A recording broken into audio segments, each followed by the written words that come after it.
Je vais vous apprendre aujourd'hui les bases dans la défense. Les 3 bases. Parer, bloquer, esquiver.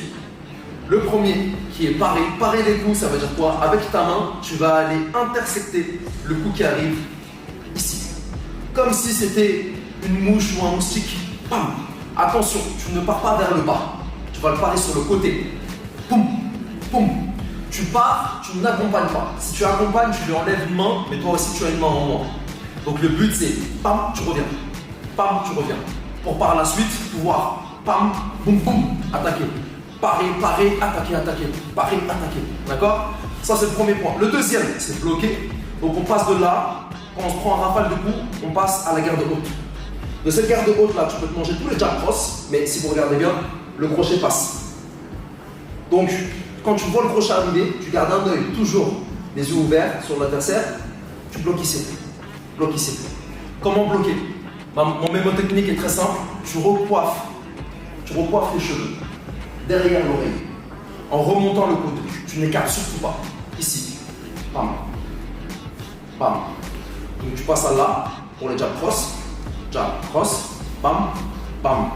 Et tu reviens ici dès que tu peux. Ok? Ce qui donne, tu bloques, tu bloques, tu bloques, tu pars.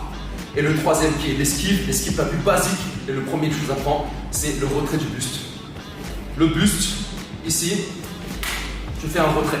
Ta tête était là, tous les coups qui étaient destinés à ta tête, que ce soit un jab cross, des crochets ou uppercut, en faisant le retrait du buste, tu ne vas plus l'avoir. Même un front kick à la tête ou un high kick qui arrive, hop, tu peux revenir attaquer. On appelle ça le sanda, c'est en 2 mots. San, c'est esquiver, ta, c'est frapper. Il faut contrer. C'est pas simplement je vous apprends la défense et vous restez en défense. Le but c'est bam, bam. Tu pars, tu bloques, tu frappes. Ici, tu bloques, tu frappes, tu rends les coups. Et c'est là où on joue. Du coup, parer, bloquer, esquiver. Quand on mélange les 3 et qu'on veut les travailler, ils se travaillent au shadow. Ça donne ça. Hop, hop, hop, hop, hop, hop, hop. Tac, tac. Et hop, bam, hop, boum. Boum, boum. Hop, boum, boum, boum. Tac, tac, tac, tac, hop, tac, tac. Boum. Et là, ton shadow est vivant. Parce que tu n'es pas le seul à attaquer. Tu ne remarques pas dans les shadows, en général, tout le monde frappe. Personne ne reçoit. Un shadow, non. Tu t'imagines, normalement, un adversaire qui te rend des coups. Rends-le vivant, c'est comme ça que tu progresses. Attaquer, c'est important, mais défendre aussi. On se voit au prochain cours.